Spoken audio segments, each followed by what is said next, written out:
So this is something I'll use when I do a furnace clean and check. I use this new Calgon evaporator cleaner. And I'll spray it on the top side of that coil, both sides.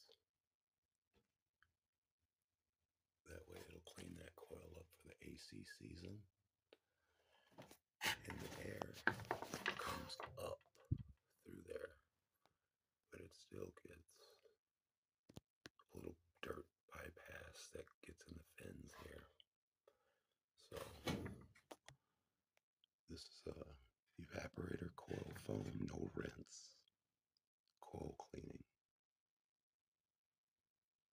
Cleans and deodorizes, and it has a nice little lemon pleasant scent. So furnace clean and check, AC clean and check, Willys Heating and Cooling.